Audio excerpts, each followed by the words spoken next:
Сәлеметсіздерме? Жамбыл облысы, Мойынқұм ауданы, Жамбыл ауылы Абай атындағы орта мектебінің қазақ тілі және әдебиеті пәнінің мұғалімі Дүйсеметова Сәулеш Ермахановна, 6 сынып қазақ тілі. Сабақтың тақырыбы ұшқан ұя. Оқу мақсаты ауызекі сөйлеу және көркем сөйлеудің стильдік ерекшеліктерін қолданылған тілдік құралдар арқылы тану, жанрлық және стильдік ерекшеліктеріне сай құрылымын сақтай отырып, мінездеме, құттықтау хатты еңбегі сай жазады. Бағалау критерийі тілдік құралдар арқылы мәтіннің стилін ажыратады, мәтіндерді өзара салыстырады, құттықтау хатты еңбегі сай жазады. Балалар, мен сендерге сандықтағы сұрақтарды алып келдім. Барлықтарының үйінде әжелерің бар, иә балалар? Қанекей, әжелерінің сандықтары бар ма? Олай болатын болса, әжелерің сендерге сандықшаға салып сұрақтар жіберіпті. Қанекей, сол сұрақтарды оқып, жауап беріп көрейік. Бірінші сұрақ: сендер ата әжелеріңді құрметтейсіңдер ме? Екінші сұрақ: ата әжелерің сендерді қалай еркелетеді? Үшінші: ата әжелеріңе қандай тілек білдіретін едіңдер?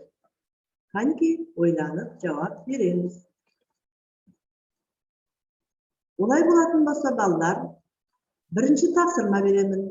Мәтіндерді салыстыру, яғни кесте толтырамыз.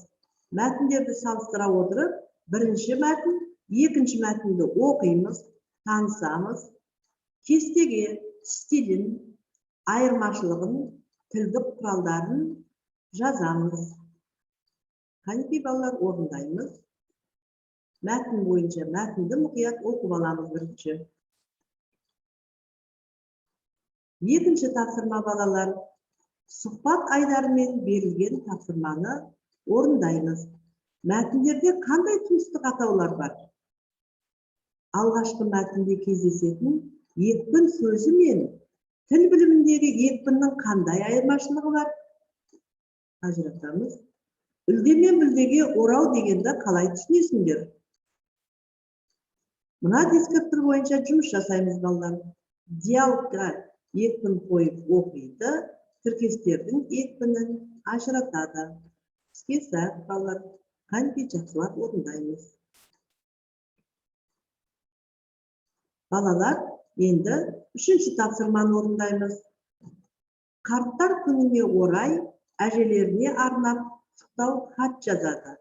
Дискриптор хат жазудың талаптарын ұстанады, хатқа тән белгілерді сақтайды. 40-45 сөз болу керек. Хат құрылымын сақтайды, қажетті екпіндерді дұрыс жазады, хатты талапқа сай жазады.